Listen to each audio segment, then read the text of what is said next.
नमस्कार दोस्तों, स्वागत है आपका आपके अपने यूट्यूब चैनल में। एंड गाइस, प्रीवियस वीडियो में हमने आपके साथ जो मैथ सेक्शन था वो स्टडी किया था। अब हम आपके साथ नेक्स्ट सेक्शन जो है स्टडी करने जा रहे हैं, जो है हमारे पास physics and chemistry section. Okay, इसमें भी थोड़े से न्यूमेरिकल्स हैं, तो इसलिए ज़्यादा ना बात करते हुए डायरेक्टली वीडियो के ऊपर चलते हैं। सो 91 क्वेश्चन है हमारे पास। If mass of a bob of a pendulum is double, आपके पास कोई भी पेंडुलम है जिसका जो बॉब है आपके पास, उसका जो मास है हमने वो डबल कर दिया है, तो टाइम पीरियड के ऊपर क्या इफेक्ट पड़ेगा। तो आपने देखा होगा केवल लेंथ के ऊपर जो है टाइम पीरियड डिपेंड करती है। ओके, अगर लेंथ इंक्रीज करेगी तो टाइम पीरियड इंक्रीज करेगा, लेंथ डिक्रीज करेगी टाइम पीरियड डिक्रीज करेगा। बट मास को अगर आप इंक्रीज डिक्रीज करोगे तो उसका कोई भी इफेक्ट वहाँ पे नहीं पड़ता। इट मीन वहाँ पे आपके पास कोई भी चेंज नहीं आएगा। ओके, नेक्स्ट है हमारे पास the power of a lens is 4 dioptre, its focal length will be. तो आपसे यहाँ पे फोकस लेंथ पूछी गई है, तो पावर कितनी है आपके पास, यहाँ पे 4 है। ओके, सो आपके पास फोकस लेंथ कितनी होगी इसकी आपके पास। तो अगर आपको जो पावर है बुद्धि हो, तो फोकस लेंथ निकालने के लिए हम क्या करते हैं, जितनी भी आपको फोकस लेंथ थी गिवन है, focus length upon 1000 upon focus length जो है हम यहाँ पे कर देते हैं। ओके, और जब ये हमारे पास आंसर आता है, ये हमारे पास आता है मिलीमीटर में, ओके, मिलीमीटर में आंसर आता है। इसको सेंटीमीटर में कन्वर्ट कर लीजिएगा, तो इतनी जो है आपके पास इसके फोकस लेंथ होगी। जहाँ पे भी आपको फोकस लेंथ पूछी जाए, आपको डायरेक्टली उसे 1000 के साथ जो है डिवाइड कर देना है, या 1000 को उसके साथ डिवाइड कर देना है, एंड वैल्यू आपके पास मिलीमीटर में आएगी। एंड अगर आप इसको 100 के साथ डिवाइड करेंगे, या आप 100 के साथ भी कर सकते हैं अगर आपको सेंटीमीटर में निकालना है। ओके, तो वो आप देख लीजिएगा कि आपको जो वैल्यूज़ यहाँ पे गिवन है वो सेंटीमीटर में है या मीटर में है। ओके, या मिलीमीटर में है, तो उसके अकॉर्डिंग आप इसको अरेंज कर लीजिएगा। 25 सेंटीमीटर जो यहाँ पे राइट आंसर है आपके पास। नेक्स्ट है हमारे पास a fuse wire is always connect with. जो आपके पास फ्यूज़ वायर है, आपको पता है फ्यूज़ वायर यूज़ की जाती है ताकि आपके पास जो लोड है वो अप डाउन हो, तो वो आपके पास बर्न हो जाती है वहाँ पे। तो फ्यूज़ वायर जो ऑलवेज आपके पास लाइव वायर के साथ अटैच होती है। नेक्स्ट है हमारे पास in hill region the water boil at 95 degree Celsius, this temperature Fahrenheit. तो फॉरनहाइट में आपको इस टेम्परेचर को चेंज करना है। तो फॉरनहाइट कितना होता है आपके पास 9/5 इंटू इतने सेल्सियस हैं आपके पास प्लस 32। ओके, तो सेल्सियस आपके पास कितने हैं 95। तो जब हम इसको कैलकुलेट करेंगे तो 203 जो है हमारे पास यहाँ पे इसका आंसर आएगा। Okay, 203 Fahrenheit. नेक्स्ट है हमारे पास क्वेश्चन नंबर 95। तो यहाँ पे आपको मैच दिए हुए हैं, तो यहाँ पे अगर हम देखेंगे तो इलेक्ट्रिक पोटेंशियल डिफरेंस, तो इलेक्ट्रिक पोटेंशियल डिफरेंस के यूनिट आपके पास होते हैं वोल्ट। ओके, रेडियो एक्टिविटी, तो रेडियो एक्टिविटी अगर आप देखोगे रदरफोर्ड। ओके, एंड जो आपके पास कंडक्टेंस है Siemens, and magnetic field intensity के टेस्ला। ओके, सो ये हमारे पास इनके यूनिट होते हैं। सो सी जो है आपके पास यहाँ पे इसका राइट आंसर है क्वेश्चन नंबर 95 का। नेक्स्ट क्वेश्चन है हमारे पास 96। तो 96 में आपके पास परसेंटेज एरर दिया हुआ है। ओके, तो ये थोड़ा सा कॉम्प्लिकेटेड क्वेश्चन है, क्योंकि इस टॉपिक को एकदम डिटेल में पढ़ना पड़ेगा, तभी हम एरर निकाल पाएंगे। बट मैं आपको यहाँ पे बता देता हूँ, जो आपके पास कोई भी स्फीयर है, जब हमने उसका रेडियस मापा तो 2% वहाँ पे एरर आया है। ओके, कितना एरर यानी चेंज है ये आपके पास 2% जो है एरर आपके पास आया है। तो एरिया कितना होता है आपके पास, क्योंकि जो आपके पास हमने जब मापा था तो वो एरिया के अकॉर्डिंग मापा था, तो एरिया आपके पास होगा 4πr² यानी स्फीयर का एरिया। अब हम जब वहाँ पे मेज़र कर रहे हैं क्योंकि हमें बताना क्या है कि सरफेस एरिया में कितना एरर है आपके पास। So change in area upon area is equal to 2 change in radius upon radius, original area original radius, change in कितना एरर आया, कितना एरर जो है आपके पास यहाँ पे इसमें आया है। तो आपको पता है 2% आया है, यानी 2√r। तो r की वैल्यू कितनी है आपके पास, इसकी वैल्यू हमारे पास 2। ओके, तो जब मैं इसको रीअरेंज करूँगा तो हमारे पास यहाँ पे बनेगा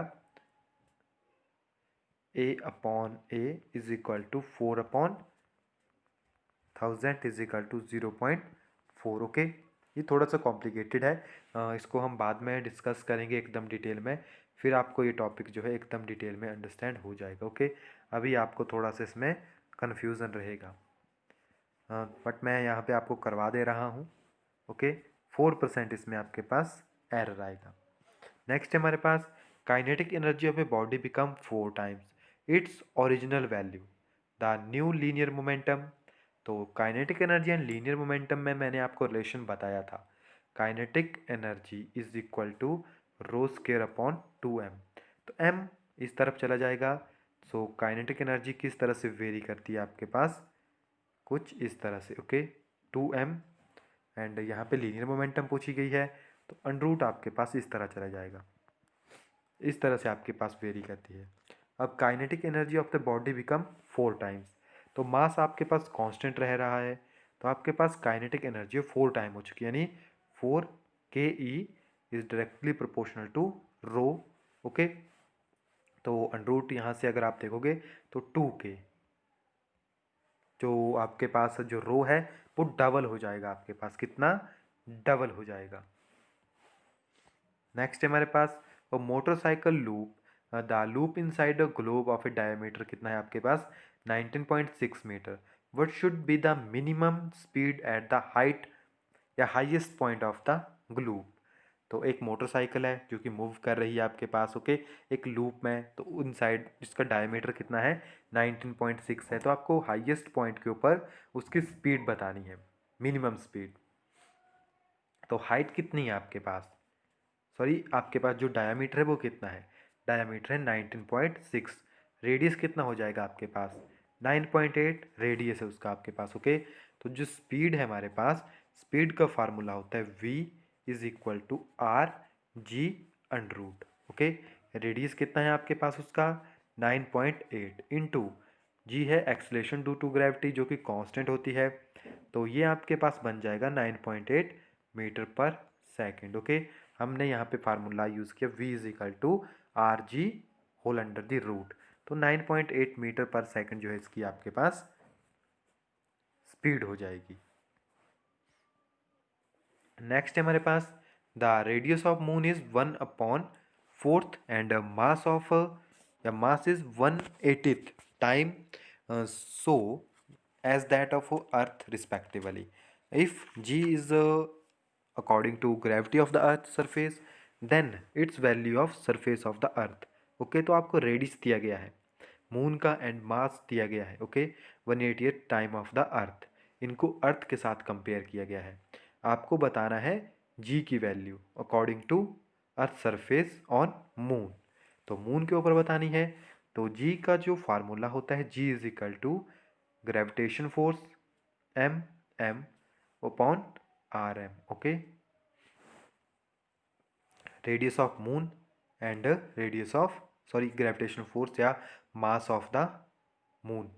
तो मून का मास कितना है आपके पास, मून का मास जो है कंपेयर किया गया है अर्थ के मास के साथ, इज इक्वल टू अर्थ की ग्रेविटी या gravitation force acceleration due to gravity and 1/80th है मास ऑफ द अर्थ के जो मास है मून का, एंड रेडियस कितना है 1/4 है आपके पास रेडियस ऑफ द अर्थ का। ओके, सो इसको अगर मैं रीअरेंज करूँगा तो हमारे पास बनेगा 16/80 G M E upon R E square is equal to g/5 जो है आपके पास यहाँ पे इसका आंसर आएगा।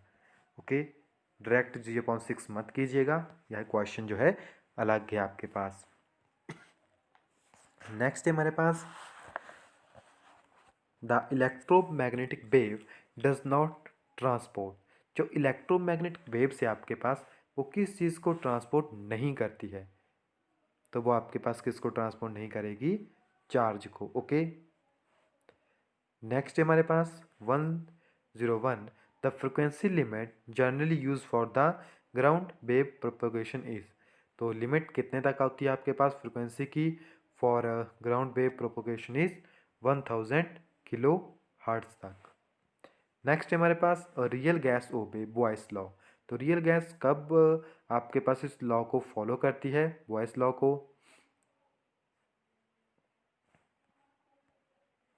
यानी आइडियल लॉ भी आप कह सकते हैं, high temperature and low pressure के ऊपर। नेक्स्ट हमारे पास, to get 3 images of a single object one should have 2 plane mirror at. तो अगर आपको 3 images देखनी है तो हमें उसे 90 के ऊपर सेट करना पड़ेगा, 90 डिग्री के ऊपर। अगर 90 के ऊपर रखेंगे तो हमें 3 images दिखेगी। अगर एंगल को 60 के ऊपर कर देंगे तो हमें 5 images दिखेगी। अगर हम उन्हें पैरेलल कर देंगे तो हमें इन्फानाइट इमेजेस दिखेगी। ओके, नेक्स्ट हमारे पास यहाँ पे 2 स्टेटमेंट्स है। ओके, तो आपको बताना है कौन सी सही है। जो current carrying conductor produce only an electric field. जो करंट कैरिंग कंडक्टर है वो केवल इलेक्ट्रिक फील्ड प्रोड्यूस करते हैं। ओके, रीज़न है इसका, electron in motion give rise to a magnetic field, क्योंकि जो इलेक्ट्रॉन है मोशन में वो आपके पास मैग्नेटिक फील्ड जो है प्रोड्यूस करते हैं। सो यहाँ पे आपके पास ऑप्शंस हैं। तो अगर आप देखोगे तो जो आपके पास फर्स्ट स्टेटमेंट है वो गलत है, एंड जो रीज़न है आपके पास वो ट्रू है। ओके, तो ये स्टेटमेंट गलत है आपके पास। यहाँ पे डी ऑप्शन होगा आपके पास सही। ये जो रीज़न है वो आपके पास सही है, बट स्टेटमेंट जो है आपके पास गलत है। नेक्स्ट है हमारे पास, an electric dipole is placed in uniform field it experience. अगर किसी डाइपोल को हम यूनिफॉर्म इलेक्ट्रिक फील्ड में रखते हैं तो वो आपके पास क्या फील करता है, तो वो आपके पास टॉर्क फील करेगा, बट वो फोर्स को फील नहीं करेगा। ओके, टॉर्क फील होगा बट उसको फोर्स जो है वो फील नहीं होगी। नेक्स्ट हमारे पास, most suitable metal for making electromagnet. Electromagnet बनाने के लिए सबसे सुटेबल सब्सटेंस या मेटल कौन सा है, वो है हमारे पास आयरन। ओके, नेक्स्ट हमारे पास, when angle of reflection is 90 या is right angle then angle of incidence correspond to. अगर राइट एंगल के ऊपर कोई टर्म जो है स्ट्राइक कर रही है, सॉरी रिफ्रैक्शन हो रही है, not reflection, angle of refraction is 90 degree, then angle of incidence correspond to, तो वो आपके पास क्रिटिकल एंगल होगा। Okay, incident correspond to critical angle. Next हमारे पास, rainbow is a natural phenomena showing. तो रेनबो आपके पास शो होता है डिस्पर्शन की वजह से। And which of the following is not a unit of time. तो यहाँ पे टाइम की यूनिट कौन से नहीं है आपके पास, तो अगर हम देखेंगे तो जो पैरेलैटिक सेकंड है आपके पास वो टाइम की यूनिट नहीं है। नेक्स्ट है हमारे पास, which is the number of images form when a toy is placed between 2 plane mirror inclined at an angle of 60 degree. तो मैंने अभी आपको बताया था अगर 60 के ऊपर होगा तो वो आपके पास 5 बनाएगा। नेक्स्ट है हमारे पास, at a grid substation the volt is step up to which of the quantity. तो यहाँ पे राइट आंसर कौन सा होगा आपके पास, option number B. Okay, electric energy. Next हमारे पास, which is the main source of solar energy. तो सोलर एनर्जी में आपको पता है न्यूक्लियर फ्यूज़न होती है, तो 113 का राइट आंसर है बी ऑप्शन।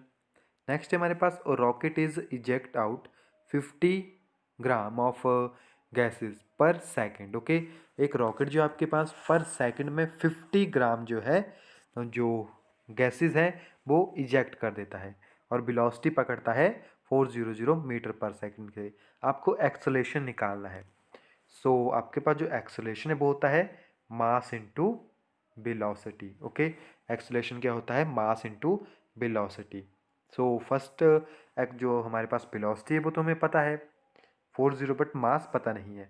मास हमारे पास क्या होता है, जो इसका मास है हमारे पास आएगा change in mass with respect to time. Okay, तो वो आपके पास 50 ग्राम जो है पर सेकंड में यूज़ करता है। टाइम पर सेकंड है यानी 1 नहीं होगा, तो ये हमारे पास आएगा पर, क्योंकि ग्राम में है तो इसको मैं केजी में कन्वर्ट कर देता हूँ आपके पास। ओके, तो मास की वैल्यू हमारे पास इतनी होगी। So acceleration is equal to mass हमारे पास आ गया 50 into 10⁻³ kg/s, okay, into and जो हमारे पास वेलोसिटी है वो है आपके पास 400। तो इसको कैलकुलेट करेंगे तो 20 न्यूटन हमारे पास इसका आंसर आ जाएगा। नेक्स्ट है हमारे पास which of the following is longest wave. तो यहाँ पे हमारे पास लॉन्गेस्ट वेव किसकी होगी, radio waves. Which is the normal range of frequency used for television transmission. तो टेलीविज़न ट्रांसमिशन के लिए यूज़ करते हैं 30 to 300 मेगा हर्ट्ज तक। नेक्स्ट है हमारे पास the speed of the body to the speed of the sound is known as. तो speed of the body to the speed of the sound उसे हम कहते हैं match number, okay, sorry Mach number.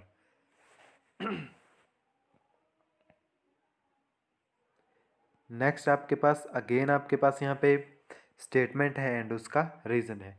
A magnetic field interact with a moving charge but not with stationary charge. इसका reason है magnetic charge produce a magnetic field. तो अगर आप देखोगे तो ये दोनों ही आपके पास सही हैं, okay. So both assertion and reason are true and reason is the correct explanation of assertion, okay। Next है हमारे पास in which substance electric resistance decrease by the increase of temperature. तो जो आपके पास टेम्परेचर है अगर वो इंक्रीज़ होगा तो रेजिस्टेंस जो है डिक्रीज़ होगी। तो स्पेशली आपके पास सेमीकंडक्टर के ही केस में होता है, यानी जर्मेनियम के केस में। नेक्स्ट है हमारे पास mirage is observe in desert due to phenomena of. तो ये आपके पास होता है टोटल इंटरनल रिफ्लेक्शन की वजह से। जो आपके पास पेड़ होते हैं उनकी छाया जो है थोड़ी इधर उधर आपको दिखाई देगी और वो साइज़ में थोड़े से कम लगते हैं। नेक्स्ट है हमारे पास 121 process of getting silk fibre from cocoon is. तो उसे हम कहते हैं रीलिंग। नेक्स्ट है हमारे पास conjugated acid of HSO4 is.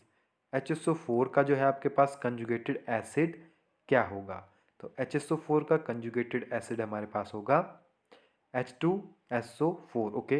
इसमें हम हाइड्रोजन ऐड करेंगे अगर हमें कंजुगेटेड एसिड लिखना है तो। सॉरी गाइस, थोड़ा सा यहाँ पे एक तो यहाँ पे थोड़ा सा ये ब्लर हो गया है, पॉजिटिव साइन है कि नेगेटिव साइन है, शो नहीं हो रहा, एक मिनट।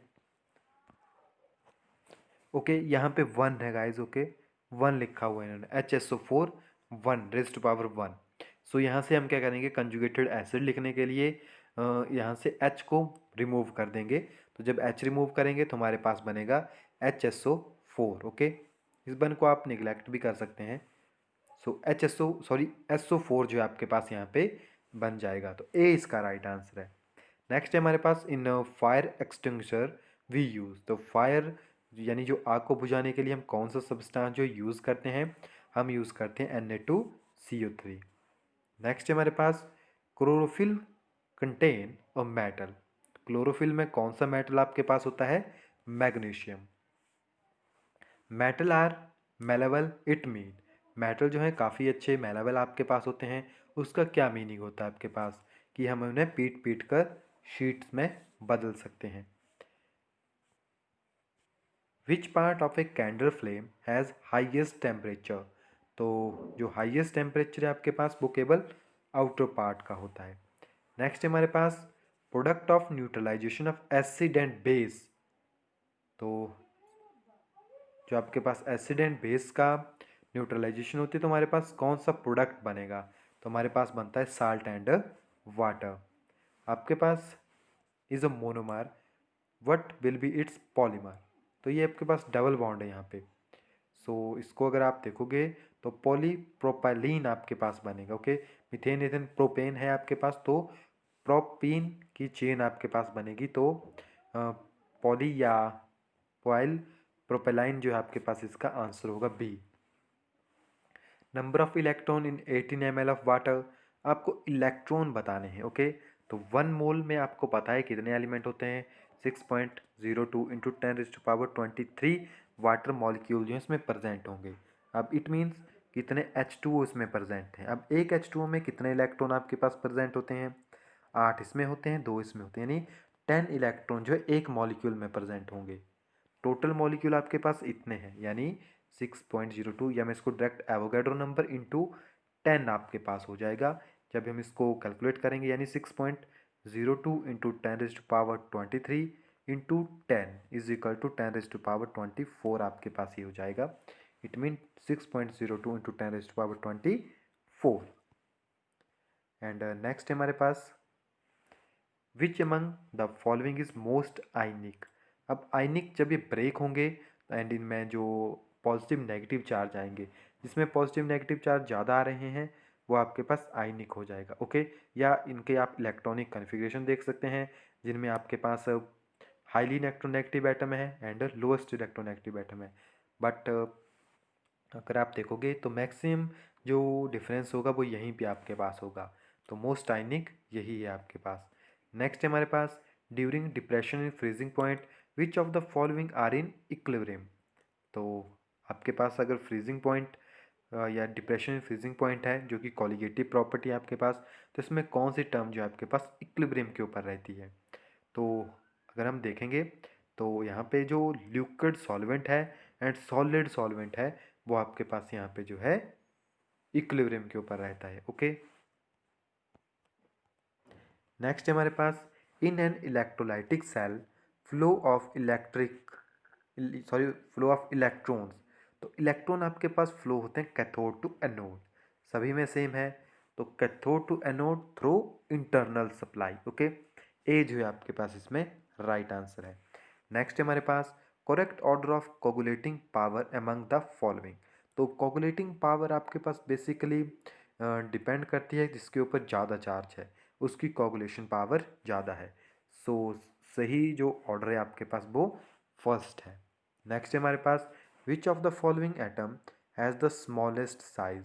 तो आपको पता है size along a period decrease करता है, डाउन द ग्रुप इंक्रीज करता है, तो ये सारे के सारे आपके पास फर्स्ट ग्रुप से रिलेटेड है, एक आपके पास सेकंड से रिलेटेड है। ओके, तो यहाँ पे राइट आंसर कौन सा होगा आपके पास, दिस ग्रुप। ओके, क्योंकि फर्स्ट का तो साइज पहले से ही ज़्यादा है। नेक्स्ट है हमारे पास correct order of acid strength, यानी एसिड स्ट्रेंथ आपको बतानी है। अब एसिड कौन होगा आपके पास यहाँ पे सबसे ज़्यादा स्ट्रॉन्ग, तो यहाँ पर आप देखेंगे तो fluorine, chlorine, bromine, down the group जो है एसिडिक नेचर इंक्रीज करता है। ओके, तो जो सबसे नीचे आपके पास आएगा वो आएगा ब्रोमीन, फिर क्लोरीन, फिर फ्लोरीन। ओके, तो ये आपके पास मोस्ट एसिडिक है क्योंकि ये इजीली ब्रेक हो जाएगा। नेक्स्ट है हमारे पास identify the wrong statement regarding CuSO4। तो CuSO4 से रिलेटेड जो रॉन्ग स्टेटमेंट है वो है हमारे पास it give Cl2 on reacting with KCl। तो ये स्टेटमेंट ही आपके पास गलत है। नेक्स्ट है हमारे पास the oxidation state of iron in. तो आपको यहाँ पे आयरन की ऑक्सीडेशन स्टेट निकालनी पड़ेगी। ओके, बेसिकली मैंने पहले भी इससे रिलेटेड काफ़ी टाइम वीडियोस बनाई है, बट जब थ्योरी सेक्शन चलेगा तो इनको हम डिटेल में स्टडी करेंगे। ओके, क्योंकि यहाँ पे आपको ये अंडरस्टैंड नहीं होगा, क्योंकि जिसकी आपको निकालनी है उसकी एक्स हो गई, वाटर न्यूट्रल मॉलिक्यूल है 0, ना NO के ऊपर आपके पास -1 है। ओके, एंड ये आपके पास बाहर जो है वो आयनिक स्पीसीज है, तो इसको ब्रेक करना पड़ेगा, उसके बाद हमारे पास यहाँ पे इसकी स्टेज आएगी। ओके, सो यहाँ पे बेसिकली +2 आपके पास होता है। नेक्स्ट हमारे पास यहाँ पे आपको इसका IUPAC नेम लिखना है। तो यहाँ पे आपके पास 1 2 3 एंड 4 5 है। Okay, methane, ethane, propane, butane, pentane. But थोड़ा सा आपको इसके अकॉर्डिंग चलना पड़ेगा। तो यहाँ पे इसको आप और भी ज़्यादा ड्रॉ कर सकते हैं। जो CH3 है इसके साथ एक कुछ इस तरह से लगा होगा, दूसरा कुछ इस तरह से लगा होगा, तो हम नंबरिंग भी करेंगे। तो हम कोशिश करेंगे कि फंक्शनल ग्रुप को कम नंबर आए, तो यहाँ से 1 2 3 4। ओके, 4 पोजीशन के ऊपर जो है आपके पास यहाँ पे एक 3 पोजीशन के ऊपर मिथाइल ग्रुप भी है आपके पास, तो 3 मिथाइल होगा फर्स्टली आपके पास, तो बी जो है आपके पास यहाँ पे राइट आंसर बनेगा। नेक्स्ट हमारे पास which among the following is the strongest acid. तो यहाँ पे हमारे पास स्ट्रॉन्गेस्ट एसिड है ट्राईक्लोरोएसिटिक एसिड। नेक्स्ट हमारे पास कार्बियामाइन टेस्ट इज गिवन बाई, तो जो कार्बियामाइन टेस्ट है वो आपके पास दिया जाता है प्राइमरी अमीन से। ओके, नेक्स्ट हमारे पास which of the following is liquid at room temperature, तो जो ब्रोमीन है आपके पास वो रूम टेम्परेचर के ऊपर आपके पास लिक्विड स्टेज में होती है। नेक्स्ट है 142, N aqua solution of CuSO4 is, तो एक्वा सोल्यूशन जो है CuSO4 का आपके पास वो एसिडिक होता है नेचर में। नेक्स्ट है हमारे पास which of the following depend upon temperature, तो ये काफ़ी इंपॉर्टेंट टर्म है आपके पास।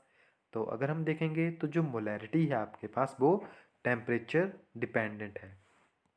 नेक्स्ट है हमारे पास when sodium metal is dropped into water which of the following is not true, Na catch fire, H2S gas catch fire, the solution become basic, strongly exothermic process occur, तो कौन सी जो यहाँ पे स्टेटमेंट है वो गलत है आपके पास। Na catch fire, sodium gas catch fire, sorry hydrogen gas catch fire and, तो एक्सोथर्मिक तो सही है क्योंकि वहाँ पे आपके पास आग लगती है। सॉल्यूशन बिकम बेसिक, ये भी सही है। सोडियम को आग लगती है, ओके। H2S गैस को आग नहीं लगेगी उस टाइम, ओके। सोडियम जो है वो जलता है आपके पास, तो बी स्टेटमेंट यहाँ पे आपके पास गलत है ये, क्योंकि अगर आप देखोगे तो अगर सोडियम जलता नहीं तो सोडियम तो वहाँ पे बच जाता, केवल हाइड्रोजन गैस निकलती, बट आपको वहाँ पे कुछ भी नहीं मिलेगा, ओके। नेक्स्ट है हमारे पास the strongest Lewis acid is, तो यहाँ पे स्ट्रॉन्गेस्ट लेविस एसिड कौन होगा आपके पास जो कि ईजिली आपके पास ब्रेक हो जाएगा, so this is the Lewis acid. Next है हमारे पास which of the following species does not contain a coordination covalent bond, तो यहाँ पे कोऑर्डिनेशन कोवलेंट बॉन्ड किसमें प्रेजेंट नहीं है, वो है आपके पास CH3। नेक्स्ट हमारे पास which is not true about zinc metal, zinc two positive ion, तो इनसे रिलेटेड कौन सी स्टेटमेंट जो आपके पास सही नहीं है, तो zinc metal is very hard metal, ये आपके पास सही स्टेटमेंट नहीं है। नेक्स्ट है हमारे पास the gas which causes Bhopal gas tragedy is, तो मिथाइल आइसोसाइनाइड, काफ़ी टाइम एग्जाम में है बट उसका फॉर्मूला क्या है, यहाँ पे फॉर्मूला है, सो this is the formula methyl isocyanide. ATP molecule does not contain, ATP जो ATP मॉलिक्यूल उसमें क्या नहीं होता आपके पास, ग्यूनेनिन, ओके, या आपके पास उसमें अवेलेबल नहीं होती है। Ascorbic acid is, ascorbic acid क्या है आपके पास, विटामिन C, ओके। तो गाइज यहाँ पे हमारा जो सेकंड वीडियो है या जो सेकंड पेपर है वहाँ पर यहाँ पे एंड होता है। नेक्स्ट में हम 2014 का जो पेपर है वो आपके लिए लेकर आएंगे। तो आपने यहाँ पे देख लिया होगा किस तरह के क्वेश्चन जो हैं एग्ज़ाम में पूछे जाते थे, ओके। सो आज की वीडियो में इतना ही है, तब तक के लिए थैंक यू।